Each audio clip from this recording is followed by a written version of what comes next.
Hello everyone. Welcome to another exciting Tuesday night Eventide patrons only stream. How are you all doing here this fine Tuesday night?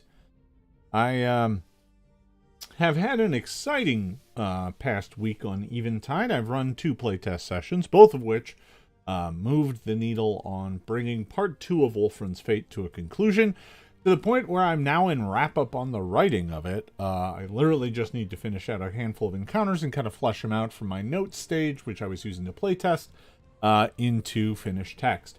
So that process is coming along nicely, and I'm hoping to have it done in time for the Hope Finder edit pass to be finished, so that I can just move on to the next thing and start getting part 2 edited as well. Layout on part 1 is still coming along. It hasn't had a lot of progress this week, but I am hoping that here in the coming days it sees a fair amount of work. So it's been busy. Busy because playtesting always takes up a bunch of my time, but it is fun. Both groups kind of wrapped up the Gaunt's lair, which was very exciting. I've had some interesting developments there story-wise as I kind of fleshed it out and just decided what was kind of at the end of the Gaunt's lair. It isn't just, Gaunt sleeping in, sleeping bags. It actually has, deep in their lair, there is a crack, a doorway, that leads to somewhere else, to the plane of shadow. And there are a bunch of Gaunts in there, but most of them flee when the PCs get inside their inner sanctum, and only one stays behind to try and finish them off. This has been interesting. Both groups did not have too much struggle with the Gaunt. They did not have too much struggle with the Shadow Hunter. In both cases, both of my playtest groups had way more trouble with the Shadow Serpent. We talked about this last time we talked about the playtesting, but that is now kind of fully borne out. Both groups, when they did finally make their way deep in, had to face off against the Gaunt. Now, last time we had talked about this, I had talked about changing the situation so that you could not free Alipar until after you dealt with the Gaunts. And I decided that the way to do that was to have the roots that were kind of restraining him constrict at any sign of danger to them. So basically, by trying to free him, you would kill him. This led both groups to the natural conclusion that they needed to go to the root source to stop them. That way they could free Alipar. So they delved deeper, both of them kind of marshaling the last of their resources, both groups did, to march into the final parts of the dungeon.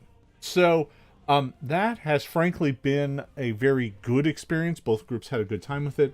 I do think I have to dial the challenge a little bit. I think I want the Serpent to be a little less of a challenge and the Gaunt to be a little more of a challenge. I'm trying to look at some ways to do that. I do have a basic Gaunt stat block that I kind of don't want to mess with. But a level 2 Gaunt is not really that dangerous to a second level party. Even one with depleted resources can handle it without too much trouble. It just doesn't have enough staying power. There is part of me that thinks that maybe 2 Gaunts is the way to go. But that does become a significantly more challenging fight. That said, if I lighten up on the snake, I think the Gaunt is much less of a problem. I think I also need to make it very clear that the Adiag is not something to be fought earlier in the dungeon, back when you're up in the sewer part. So, all in all, the playtest kind of told me what I needed, right? And that's why I do them. This entire process is one of learning and figuring out kind of how some of these parts work best and how they all fit together. So that's kind of an update there. I think both groups freed Alipar. Now, one of the groups even managed to make it so far that they had enough time to go back up to the surface and go to the bookstore. And in fact, they dealt with the Gloamling and found the book. So one group has basically finished part 2. The other group still has to find the book. Now, mind you, if you recall the thing I was talking about, the whole mystery about where is Wolfran's signet ring is complicated because no one knows where it is, right? The tower collapsed, his signet ring was up in the bedroom, so it ended up in the rubble. Well, you end up learning that Jaratha, a lover of his, ended up claiming the ring from the wreckage, and she kept it for several years until Wolfran's brother arrived. Wolfran's brother, named Jorah Eldroth, showed up in town asking for Wolfran's things to take back to their mother. Wolfran was a bit of a black sheep in the family, but they still, cared for him. And Jaratha didn't want to keep the memento anymore because it reminded her too much of the lost Wolfran. So she gave it to Jorah. This was 300 years ago. But Jorah doesn't live in Wormbone, and Jaratha doesn't know where Jorah lives. So, really, Tiger Eyes, was there... there was something weird going on Patreon today, and when I loaded it up, it didn't seem to work the right way. Let me actually go and grab... Let me grab the link to this and put it as a comment in that message. Hold on here, folks, just in case, because it seems like this didn't work. I put it in here.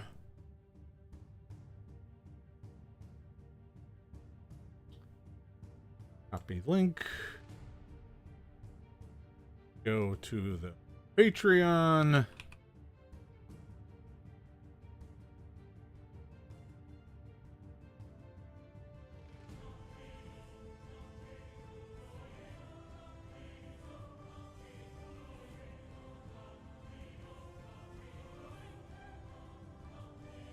Yeah, I'm starting to realize that the link was bad.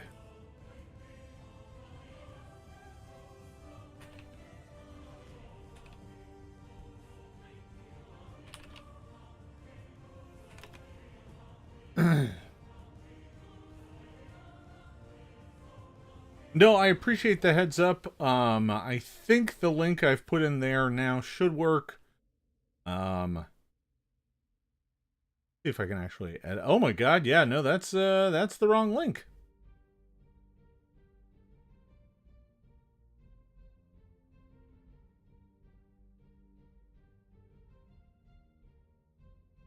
I think that might have worked.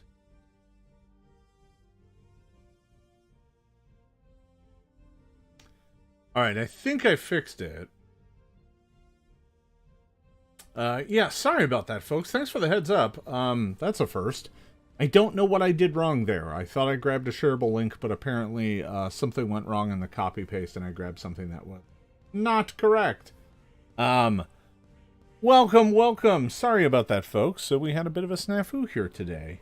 I've been telling folks about the results of my playtesting, and that both groups are now nearly done with Part 2 of Wolfran's Fate. So sorry about the screwed up link. That's a first. That's a new one. So yeah, the whole mystery of Part 2 is this searching for the missing ring. And you learn that Jaratha doesn't have the ring anymore. She gave it to Wolfran's brother, and Wolfran's brother doesn't live in Wormbone. He, in fact, lives somewhere else, and the only clue that you have is that he signed a contract here, and the House of Order has records. So, yeah, that you learn all of that bits of the mystery, but to finally get the last piece of the clue, you need to go to the Teetering Tower bookstore and find the copy of Wolfran's brother's book. One group has now done this. So they know that they're going to have to travel to Red Thistle. The other group has not done this yet. But both groups also still have one last bit of this part of the adventure to do, which is frankly designed specifically to be the kind of celebration. There is the last day of the Eventide festival is kind of a harvest festival. So both groups still have to do the harvest festival part of it. That's the last thing they have to do. And then they're done, and we move on to Part 3. So writing on Part 3 needs to get going immediately. I already got a bunch of stuff written, but not all of it. And I need to spend some more time working on that ASAP, because I have groups that are going to start running into that stuff in probably 3 weeks. So I have about 3 weeks to get the first bits and the outline of everything solidified and kind of everything kind of pulled together. So that's what's been going on that front. The playtesting is coming along well. What I kind of wanted to talk about today is actually not specific to Eventide, but is something that has been affecting me and affecting my groups, is just kind of managing the group. I wanted to talk a bit about this, and frankly, how I design adventures to kind of ease some of this stuff. So, you know, groups of adventurers, groups of players, come to games with certain expectations and certain things that they want out of the game, certain things that they bring to the table, things that they're good at, things that they're bad at, and managing those expectations is tricky. And it's doubly tricky when writing an adventure, because when you're writing an adventure, I can't write it for your specific group. I have to kind of write it for generic group model, right? You know, I kind of imagine a model group of, you know, some sort of warrior character, some sort of healing character, some sort of spellcasting character, and some sort of skill-based character. And, you know, I kind of designed my games based on that assumption. But it goes beyond that, right? It goes to beyond character modeling. One thing that I take pride in as a writer is player modeling. And what that means is I assume that there's a bunch of different types of players who sit down at a table. And some of those players are, you know, there's different ways you model these characters, these individuals. And it's not meant to be specific, and no one fits tidily into just one category. But I like to imagine, you know, that every group contains different types of people. And the adventure needs to not only speak to different types of characters, but to different types of people as well. So, there are the characters for whom the tactical element, there are players for whom the tactical element is why they're there. The thing they love most is getting into that tactical situation, getting into combat, and excelling. For them, that is super important.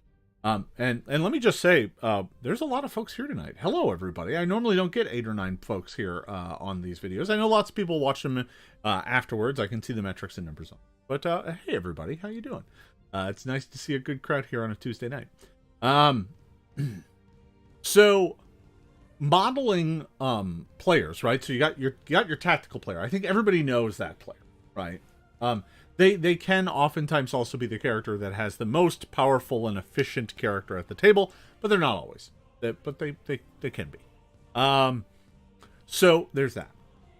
There is the player for whom the social construct is why they're here. They're friends with the other people at the table. This is a fun thing to do with other people. And frankly, they're engaged in the game, but they're not the most engaged. They're not super deep into lore. They're not super deep into characters. They're not super deep into any of it.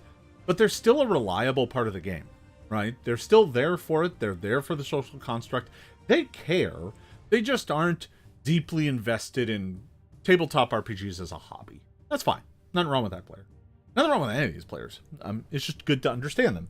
There are the players for whom the lore and story of the world and their character is super important. They're the characters who write giant character backstories and are super vested in the world, the lore, the story. There are players for whom the intellectual side of it is really important to them. They like figuring things out. They like mysteries. They like putting a story together. They like unraveling the clues and building out the nature of the world. And again, most players are actually some rating of all of these models, right? You know, so there are some players who like tactics somewhat, and they like lore somewhat. And, you know, I mean, for me, the perfect player is someone who likes kind of all these aspects. So you can also build some models of some kind of less engaged players at the table, right? But I actually don't think there's any value to that. I just think they're lower in all of these rankings. So, you know, like the players who's just, everybody's played with somebody who maybe this is their first time playing. They're not really here. You know that 2 years from now, they're not going to be anymore. But while they're there, they're going to have a good time. They're checking it out. They're noodling with it. They're giving it a shot. There's nothing wrong with that player. They're just not going to necessarily be a long-term player. For them, it's not going to stick as a lifelong hobby. Nothing wrong with that either. Give it a try, right? You never know. So in my playtest groups, I've had a variety of folks. I actually specifically went out of my way not to fill both groups with, like, game industry people, right? I could have drawn just from folks at Paizo and, you know, folks from other game companies here in Seattle and just had them been in my playtest. I probably could have filled up 2 tables with it, but I actually decided very specifically not to. I do work, you know, one of the groups has a handful of folks who have worked in the game industry, but most of them don't anymore, or are just, you know, not involved in game creation. They're involved in some other aspect of a game company, right? They work in customer service. Still nebulously involved, but they're not game designers. In fact, the only person who works in creative, you know, actually making game products and mechanics outside of me is Eric Mona, my boss, and my good friend. And he and I have been gaming together for a long time now. So when I was starting up a new game, inviting him was a no-brainer. And everybody here, I think, knows that I'm playing with Dan, who works at Sirenscape, right? But he's not someone who makes games. He works in marketing at a game company. So I really did want to make sure that both groups had a good representative kind of sample of all the different player types you might see at in a game. Because when writing these adventures, I didn't just want to write them for the character blend. That's kind of easier to do because it's obvious. I also wanted to write it for player blend, right? So I don't think, you know, if I could put him on the spot, Dan enjoys the tactical element, but it's not his main focus. He enjoys the role-playing element, but it's not his main focus. He's there for the lore stuff. He's not there for, like, cerebral puzzles and stuff like that. That's kind of where he is, right? Eric, since he is a public figure, I'll talk about him too, is really there for lore stuff, really there for cerebral stuff. His tactical stuff is probably right around on par with Dan's, and he's the publisher at Paizo. But tactics, he's there for it, but he needs to dig deep into it. And he will get there on his own character, but, you know, that's just how he rolls. And the way this kind of all plays out is then, you know, I've got other people at the table who are, frankly, a lot more green. You know, folks who don't have a ton of experience. I have some players in my other group for whom, you know, frankly, their characterization is super important to them. But learning their mechanics and learning the ins and outs for them is still a struggle, and we're still working on it. There's nothing wrong with any of these approaches, but what I'm trying to test is more than just how does my story work. It's how accessible is my adventure to new players. I'll give you an example. In this most recent part of Wolfran's Fate, there's been 2 encounters, 2 setups that has really kind of shown me the difference between experience level and group dynamic that has made me make some changes. Now, in the first one, there's this water sluiceway puzzle, right? So you're in the sewers and you're trying to follow this trail to find Alipar, but the way is blocked by basically a waterfall of sewage. And to make the waterfall of sewage stop, you need to balance the sluiceways, all of the various pipes that are taking the sewage out of there, because when they're unbalanced, some of the sewage goes to the overflow, which then causes this waterfall of filth. So you have to balance the sluiceways. So it's basically a balance puzzle. There's a bunch of different dials. You can set the dials to a bunch of different things, and you're trying to find the right combination of turning which dials to the right direction to get them in balance. Not equal, but in balance based off a ratio. A is half of B, B is half of C. So turns out there's exactly 35 units worth of waste. So one needs to be 20, one needs to be 10, one needs to be 5. That's it. That's the extent of the puzzle. But you need to figure that out because the numbers aren't exactly spelled out to you. All you get is the numbers for each valve, and then you have to find them all, and you have to add them all up, and then do the math to realize you need to balance them in that way, and then figure out how to turn them in that way to make that happen. There's like 3 different ways you can do it too, so it's not an incredibly hard puzzle, it's just a process puzzle. So what I learned was that, you know, for some of my groups, that is entirely dull. They don't want to do that at all. Like, folks, Dan, not there for puzzles. The moment I engage him in puzzles, he's checking out. Now, he still tries to be useful because he's engaged in the game and he cares about the narrative and the people at the table. But he's not going to figure out the puzzle. He doesn't want to figure out the puzzle. He leaves that to someone else. So what ends up happening is, you know, we get other people who then engage with the puzzle and they're trying to solve it while other people are still just doing role-playing. So what have I learned by this? Well, the biggest thing that I learned is that I need to make sure that these adventures, when it comes to puzzles, has text that says, hey, if your players don't want to solve the puzzle, here's how you deal with it, right? Here are some checks they can make instead that give them the answer. That's it. You can just turn it into a skill thing. It's not a big deal. You don't break the adventure. And you can combine these two. If they're stuck, you can use the skill things to give them clues, right? And then they can figure it out. Or you can just solve the puzzle for them outright. Nothing wrong with that either.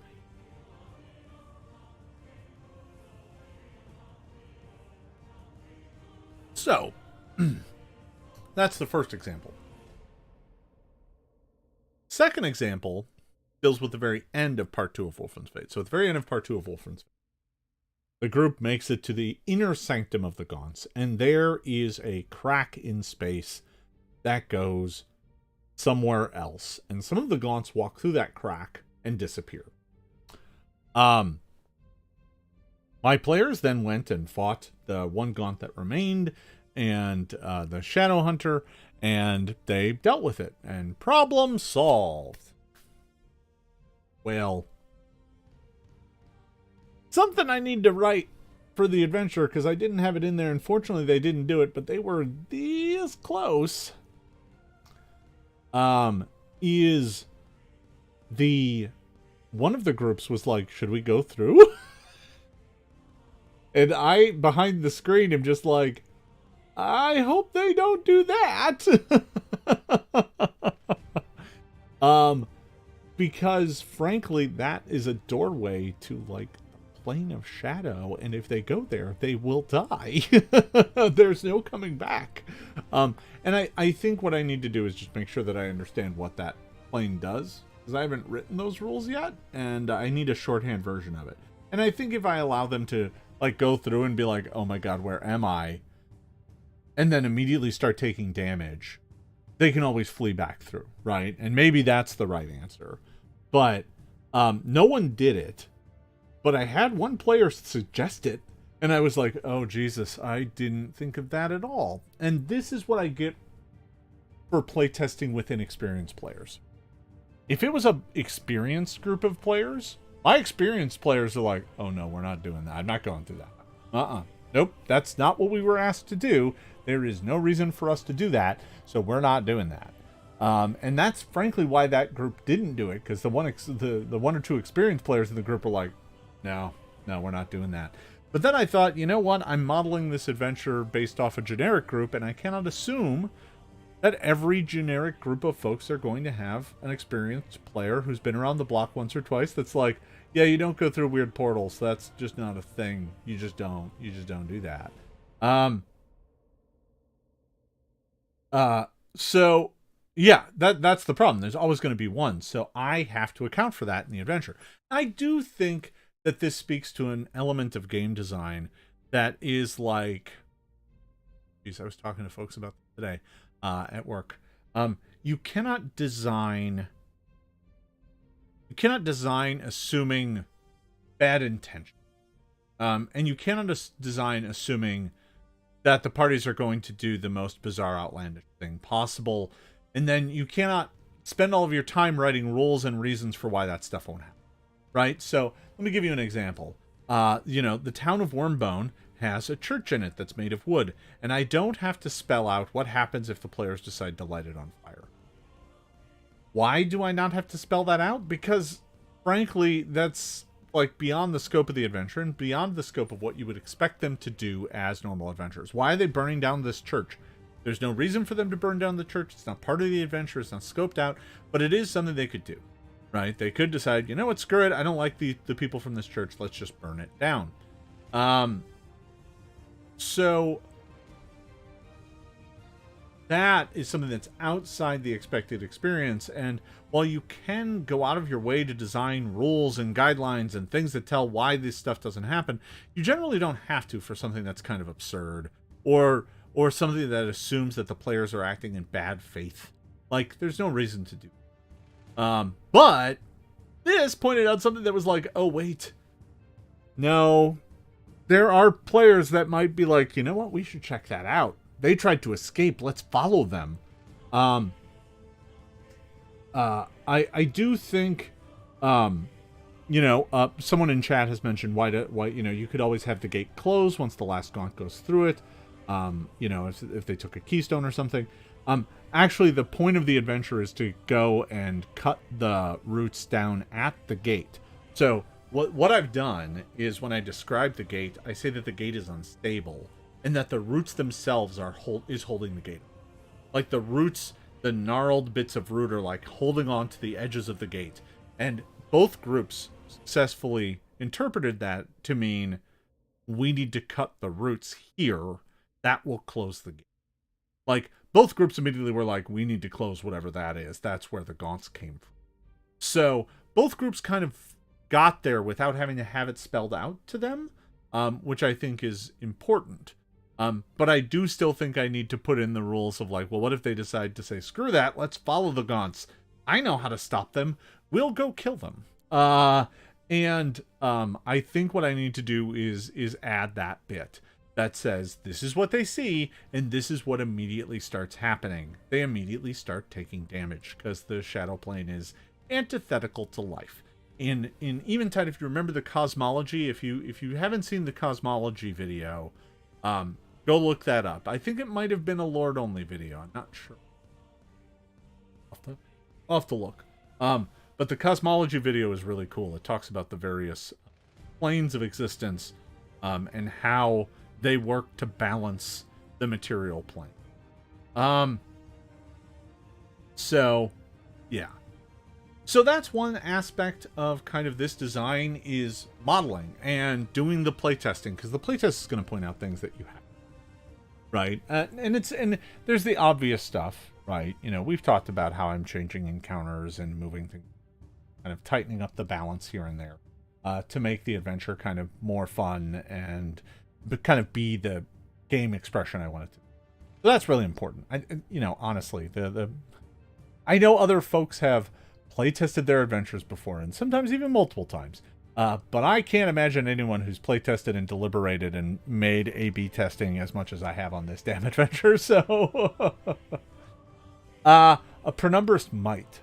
It depends on what level they are. They can eventually start getting negative. So, yeah, they might.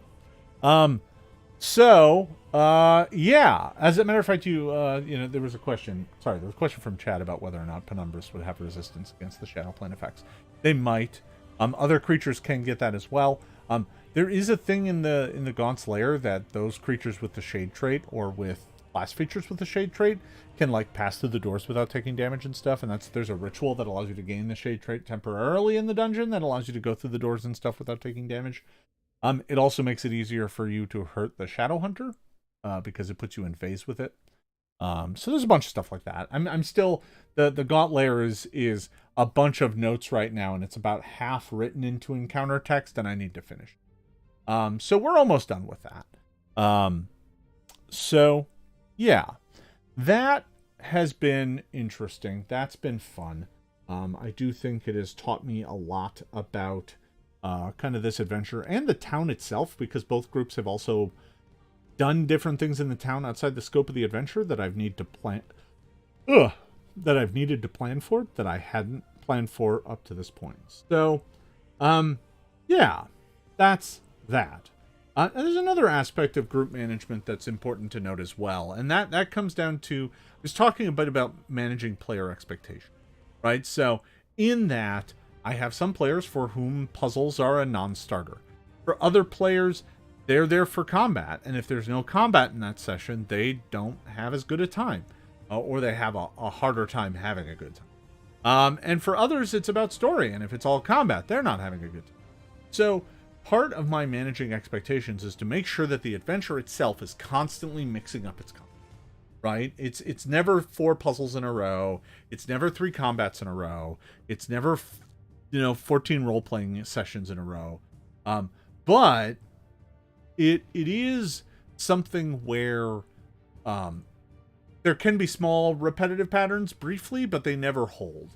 Right? So even in this dungeon, right, where they had a bunch of fights, they still had fights and then puzzles and then skill challenges, and then they could role-play with the Adiug, and they can eventually make it and roleplay with Alapar after dealing with some more fights and some more puzzles. And so I'm constantly kind of mixing it up.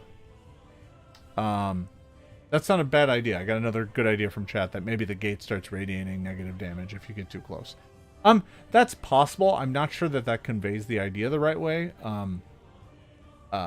Maybe. It's not impossible. Because it is a bad place to be. So, maybe. And ultimately it doesn't have to be a lot of damage, right? I mean, here's the thing. The negative plane only has to do 1 negative point of damage to you per round for it to be we need to leave here right now. It's going to kill us. How many hit points do I have? That's how many rounds I have. That's not much, right? It doesn't even need to be a lot, right? Any constant source of damage is bad, right?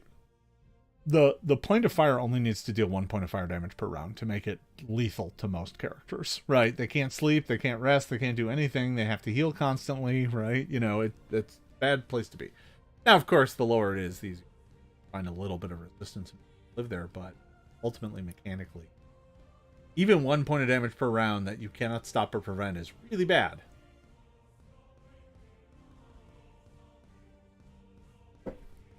So, there is that. Managing player expectation, right? Is making sure that they don't feel like it's always one thing over. Right. So, that's not hard to do. But, it has led to some challenges. One of my groups did have challenges with one of the players. He just didn't ever quite click. For him, frankly, he was kind of a little marginal to begin with and was very new. And once he got a chance to play it, the pace of it was just too slow for him. It just was not having a great time. And, it wasn't his fault. It wasn't my fault. It was just sometimes games don't work out for everybody, right? Not every game is perfect for every player. And this one wasn't quite the right fit. Now, maybe a game that was more combat focused and less role-playing and less investigating, maybe that would have worked better for him. But frankly, when we got to the investigative part of the adventure, he really checked out and it was not. So, we came up with a way to kind of work him out of the adventure. And that was easy enough to do based on his character backstory and stuff like that there was a reason why he needed to go. And he left. Now, one thing that I'm trying to plan for is to make sure that the adventure itself isn't so rigid, isn't so structured, that a character leaving is impossible. There's certainly points of that where a character leaving becomes very hard without it being like, and then the Adiug eats him, right? I guess that's what happens. If you're in the middle of a large lengthy dungeon. But I do say that sort of stuff that has limited me because I have a new player who's hoping to join here very soon. And but we've been holding off because the players have been in this long sewer and gaunt layer series of encounters, 6 or 7 encounters in a row. Not all combat, but still, the flies and the maggots, the frogs, the bridge, the puzzle, the Adiug, the doors, the snake, the museum, Alapar fight, and then the gaunt layer. It's like 10 different encounters, and it's something that's taken us several sessions to get through just because it is so much content. And I've got another player who's excited to join the group, excited to play with everybody, but it's just had to wait. Unfortunately, he's also super busy right now, so it hasn't been the end of the world. But he is excited to join here soon. And but we just had to wait because we need to get back up to the surface and kind of close out this part of the story, because one of the things about Wolfram's Fate is that there's a bunch of obvious points where you can add characters. And the obvious points are kind of at the end of each part, right? So after the end of the first part, once the party is done exploring Wolfram's Tower and they're about to begin the investigation to find the missing ring, that would be a point to add a character. How would you do that? Well, Havanok could ask for somebody to go with the group, one of her guardsmen or something. So that's possible. But between parts 2 and 3 is also equally likely, because that's when the PCs are about to leave town for the first time and head somewhere. And again, Havanok is again the perfect person to select someone else to join them. Hey, if you guys are going out there, I want to make sure you make it there and make it back alive. I'm going to send one of my experts with you. He knows this area back and forth, and he's going to be able to take you there and get you back safely. That's a good story, and then that character can get kind of wrapped up in the group by the time they're back and become a natural fit to stay with the party permanently. I do think it's important for adventurers to provide natural breakpoints and natural kind of spots where players can come and players can go, and that's okay.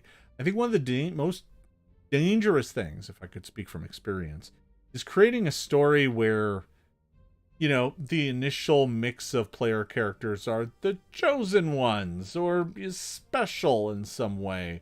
They were all born on the same day.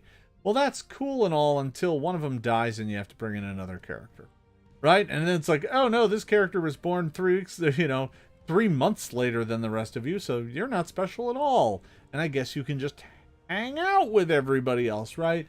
And eventually you can ship a Theseus down to the point where none of the original characters are there anymore, and maybe they're still doing the quest out of some sense of obligation, but it does start straining incredulity when it was like, oh, these 5 heroes were selected by the long-dead queen to go on this noble quest, and 4 of them are dead, and now only one's left, and he's with 4 strangers who were not selected for this quest, and they don't really have any real reason to be. That's a problem, right? So when it comes to adventure design, I always think that those kinds of stories are great and fun for novels, where the outcome can be controlled and predicted. They're less fun and great for adventures, RPG adventures, because you just can't control who all is going to be there. So again, this comes back to my personal experiences informing my game design, right? I think that's pretty important to me as a game designer, and to Eventide and what I do with it.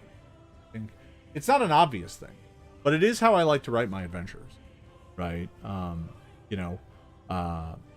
If you look back at any of my recent offerings, they've all kind of shared some ways that you can do that. Now, not all of them, because not all of them really make sense for that, right? If you play the adventure from the back of Book of the Dead, which I wrote, there isn't... You could add other characters to that if some of the characters die, but they would just be finding new characters that are still alive in the situation. And that's all I'll say, because I don't want to give any spoilers. The adventure in the Book of the Dead is something I'm very proud of, as the pastiche that it is. But I don't actually know that a lot of people have played around with it yet. I heard some folks mess around with it, which tickles me, because I really do love it. And Rango's in it. If you haven't checked out the adventure in the back of Book of the Dead, I actually used a picture of Rango as the reference for the cat that's in there. Rango doesn't quite look like that. They made him quite a bit more mangy, but you can see it. You can see it if you squint. Yeah,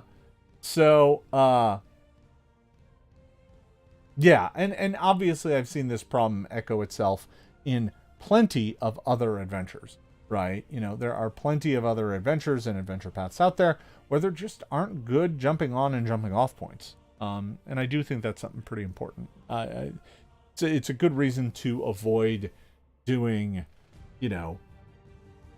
you are special, you are chosen, there's something unique about you. And frankly, for those of you watching my earlier actual plays, I actually had this problem with the Oblivion Oath series, where I lost characters and ended up having them all swap around, and there was this kind of curse on a bunch of them. This weird key symbol that appeared on them. That, like, well, when some of the players go, how do I keep that up with the new character, right? And there were some characters got it, some characters didn't, right? We kind of played around with it and did some things, but it wasn't immediately obvious. So, yeah, there's that. So, yeah, we're done with part 2. Basically, I've got the Harvest Festival left to do, which is going to be fun. I've got what I got kind of planned out for the Harvest Festival.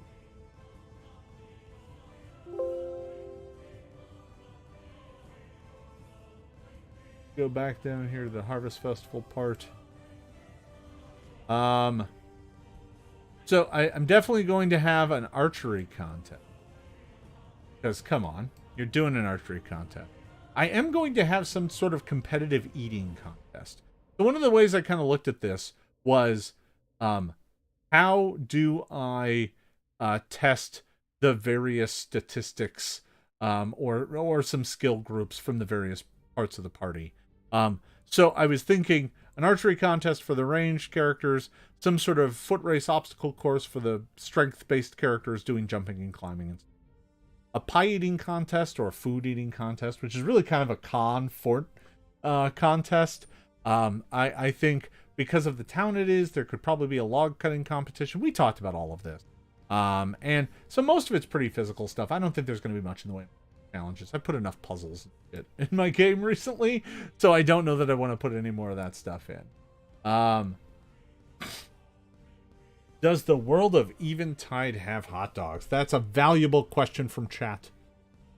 I mean, they probably have sausages of some sort. Sausage has been around forever, and a hot dog is just a type of sausage, really. I mean, if you get back to wieners and frankfurters, right? I mean, that they're just a different type of sausage, different spices. So, and a hot dog is just a bastardized version of that, of a German wiener or frankfurter, depending on which type you're having. Because I am German and from Wisconsin, I know exactly the difference. I actually do. Frankfurters are caseless, whereas wieners have cases. They have collagen cases, so they are more like a traditional sausage. Both of them have a very similar flavor profile. A frankfurter is a bit more hot dog-like than a wiener. An original German wiener. Why am I talking about wieners? Okay, we're done. I suppose the question is, can there be a hot dog eating contest? I'm going to guess that's where we're going with that, and not just getting Jason to say the word wiener over and over and over again. So, let's move on. It's been a night. Yeah, so that's kind of all that's left in part 2, and then we're on to part 3, which is a journey and an adventure in creepy, mysterious ruins. That's going to be the first major thing they encounter. I think I'm going to make sure to include plenty of kind of a system, a travel, like a basic kind of travel system of encounters and things that they might run into, with like an interesting list of encounters they can have on the road to keep things exciting and interesting, combined then with kind of interesting adventure they're bound to have at these weird elven ruins, where the other logging crew that they saw in part 1 of Wolfland's Fate has become ensnared in a dangerous trap. So I think there's kind of the mini adventure there, mini kind of adventure locale, and then once they get out to Red Thistle, they then have to deal with I think the way that we're going with it is a missing cattle problem. That there are some missing cattle, and I think this is going to mark the return of the Thunder Company, so I'm excited about that. The other thing my players are really excited about, that they're 3rd level now. They finally got 3rd level. We've been playing for not quite a year, not even really close to a year yet. I don't think we started till the summer, if I recall correctly. But yeah, they're 3rd level now, so they're super excited. Sausage eating contest, yes, that's right. That's good. That's good as well. Yeah. All right. Well, if folks have any other questions, I'll answer those here real quick today. I want to wrap this up here in just a few minutes. just to make sure I've got plenty of time to try and figure out what the hell I'm streaming tonight. Still don't have a good answer. Drop in the Discord and let me know what you think, or just stay tuned. I'll try and figure something out. But yeah, that's what we got, folks. Obviously, I want to thank you all for your continued support. The art for part 2 is going to be ordered soon. I meant to do a stream talking about that this past weekend, but I've just been swamped. I've been so swamped with so much stuff. But I need to order the art here soon, so I'm probably going to do a stream about ordering the art very soon. I'll do that with Lord and Master tier patrons. So if you want to see what an art order looks like, get on up to that level. Yeah, that should be fun. No, Capricola, I'm not playing Kingmaker. Forget it. So that is coming up soon. What else is coming up soon? The laid out version of part 1 of Wolfland's Fate should be ready in the near future. I'm getting close to being done with it, so I'm hoping to have it ready for just about the 1-year anniversary. That'd be a nice touchstone, is to actually have something be finished. So that's all I have tonight here, folks. I want to thank you all for watching. Thank you for hanging out. Thank you for your continued support.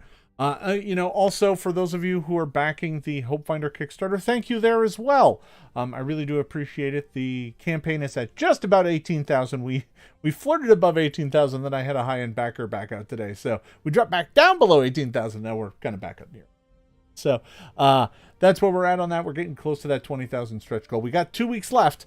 And for those of you who watched the actual play that dropped on Sunday, part 2 drops tomorrow.